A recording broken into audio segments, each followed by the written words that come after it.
obviously, Roger was an enormous champion of your work for a very long time, so you guys were very familiar with each other. But how did this start in terms of being a project between the two of you? Well, I wish I could say it was my idea. It wasn't.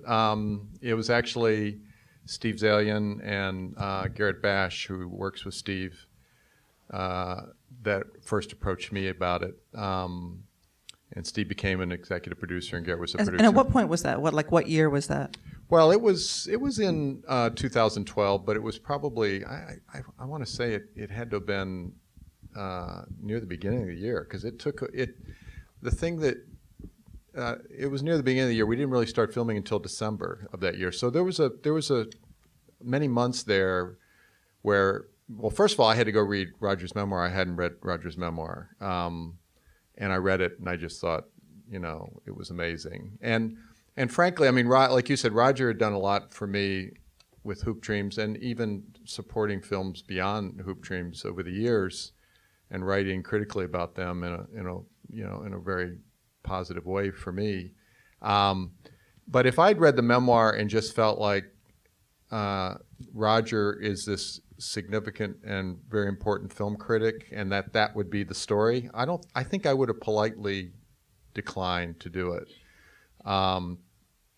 because even though I think that's worthy of a film, I don't know that it would have been enough for what I would want to do as a film. I think reading the memoir, it was such a revelation about what an extraordinary life he'd had, that included movies, but was also apart from movies, and his relationship with Chaz, and the way he dealt with illness, and the early years, at the University of Illinois, and then coming to Chicago. There were just so many aspects. Instead of having a 3-act life, he had like a 7-act life, and so I loved that story. And so, but then once I said yes, I'd love to do it, then there was a process of talking to Roger and Chaz further about it and figuring it out, and then there was a process of, even once we kind of knew we were moving forward, of like trying to get funding for it. And I thought it was going to be really easy to get this film funded. Yeah, what the heck was that like? Because we were talking a little bit about this at the CNN Films Lunch today.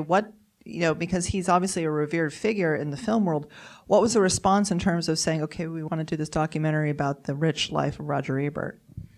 Well, I thought it would be easy, because it's such an amazing story, and he's such an important figure. But the sense I got from the various networks, we went to broadcast entities, and this is not the kind of film you could go to foundations and get funding for, because it's not a social issue film in that way. So, but the response, implicitly and explicitly was, but it's a film critic. I don't know, I don't know if that's going to be interesting enough.